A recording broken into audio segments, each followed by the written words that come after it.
रात के 2:30 थे। शहर की सबसे पुरानी लड़कियों के हॉस्टल में सन्नाटा पसरा हुआ था।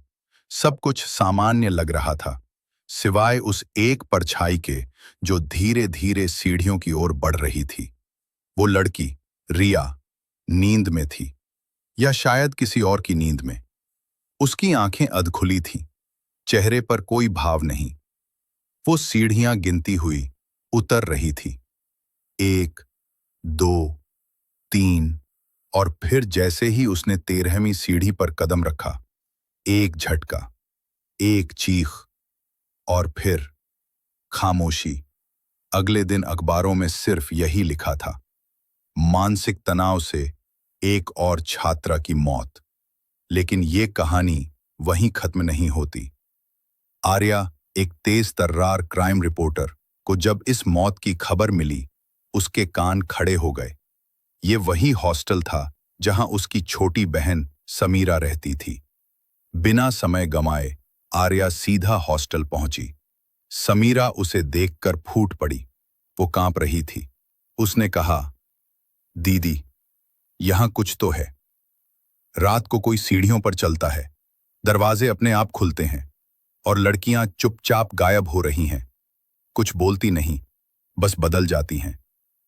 आर्या को यकीन नहीं हुआ, लेकिन समीरा की आंखों में जो डर था, वो झूठा नहीं हो सकता था। आर्या ने जांच शुरू की।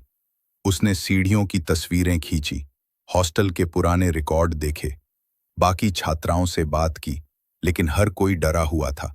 कोई कुछ नहीं बोल रहा था। उस रात आर्या ने सीढ़ियों के पास एक गुप्त कैमरा छुपा दिया। अगली सुबह उसने जो फुटेज देखा, उसने उसकी रूह तक हिला दी। कैमरे में एक परछाई दिखी, लड़की की आकृति, जो सीढ़ियों की ओर बढ़ रही थी, मगर कोई वहां था ही नहीं। और तभी कैमरे से एक आवाज आई, तेरा नंबर भी आएगा। आर्या डर गई, पर पीछे नहीं हटी। उसने जांच को और गहरा किया। हॉस्टल के पुराने रिकॉर्ड में एक नाम मिला, नीला मेहरा। 10 साल पहले उसी हॉस्टल की छात्रा थी, और उसी 13वीं सीढ़ी से गिरकर मरी थी। लेकिन उसकी मौत आत्महत्या नहीं थी।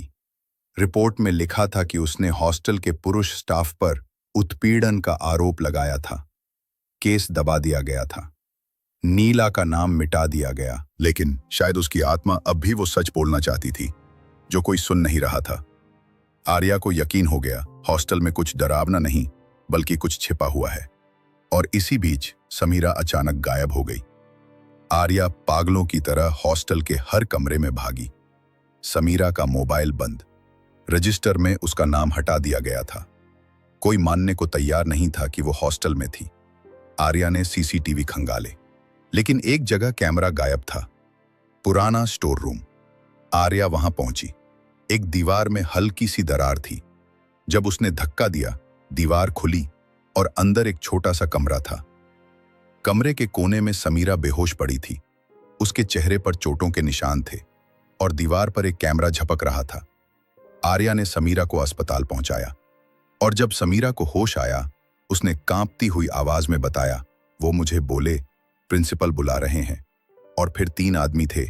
उन्होंने मुझे कमरे में बंद किया, रिकॉर्ड किया, और बोले, चुप रहो, वरना तुम्हारी बहन की तरह फेंक देंगे।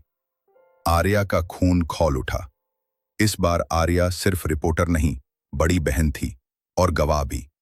उसने सबूत इकट्ठा किए, वीडियो, स्टाफ की लॉगबुक, पुराने रिकॉर्ड, और एक बड़ा स्टिंग ऑपरेशन प्लान किया। पुलिस ने एक ही दिन में हॉस्टल के 3 स्टाफ, वार्डन, सफाई कर्मचारी और एक कैमरा ऑपरेटर को गिरफ्तार किया। उनके फोन से और भी वीडियो मिले, और हॉस्टल की दीवारों से निकले कई सालों के जुर्म। जांच में साफ हुआ, नीला मेहरा ने भी ऐसा ही सच सामने लाने की कोशिश की थी, लेकिन उसे मारकर सीढ़ियों से गिरा दिया गया और सबूत मिटा दिए गए। 13वीं सीढ़ी, वो सीढ़ी जिसने चुपचाप सब कुछ देखा, सालों तक गवाह रही, आज बोल पड़ी। 2 महीने बाद आर्या वापस उसी सीढ़ी पर गई। सुबह का सूरज निकल रहा था।